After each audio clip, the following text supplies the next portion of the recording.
আসসালামু আলাইকুম। সংবাদে আপনাদের সবাইকে স্বাগতম জানাচ্ছি। আমি জান্নাতুল। শুরুতেই সংবাদ শিরোনাম। আফগানিস্তানের রাজধানীতে পাকিস্তানের বিমান হামলা। ফিলিস্তিন রাষ্ট্র প্রতিষ্ঠা না হওয়া পর্যন্ত আমাদের সংগ্রাম চলবে, এরদোগান। ইসরায়েলের মন্ত্রিসভায় গাজা যুদ্ধবিরতি চুক্তি অনুমোদন। এতক্ষণ শুনছেন সংবাদ শিরোনাম, এখন বিস্তারিত।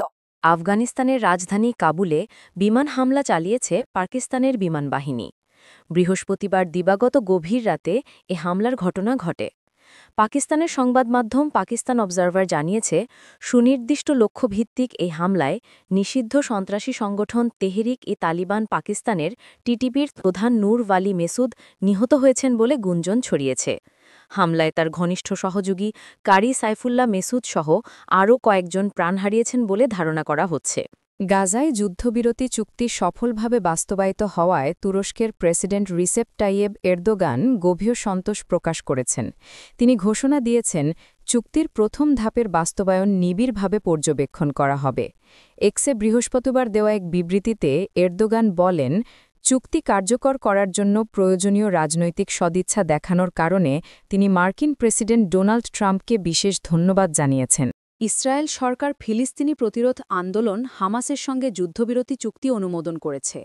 এই চুক্তির ফলে আগামী ২৪ ঘণ্টার মধ্যে গাজায় যুদ্ধবিরতি কার্যকর হবে এবং এর পরবর্তী ৭২ ঘণ্টার মধ্যে ইসরায়েলি জিম্মিদের মুক্তির প্রক্রিয়া শুরু হতে পারে।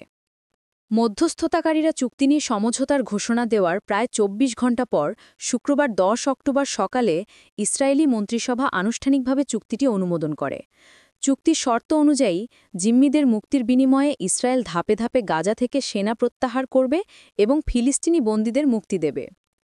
ইসরায়েলের প্রধানমন্ত্রী বেনিয়ামিন নেতানিয়াহুর এক্স পূর্বের টুইটার অ্যাকাউন্ট থেকে জানানো হয় যে সরকার কিছুক্ষণ আগে জীবিত এবং মৃত সব জিম্মিকে মুক্ত করার কাঠামো অনুমোদন করেছে।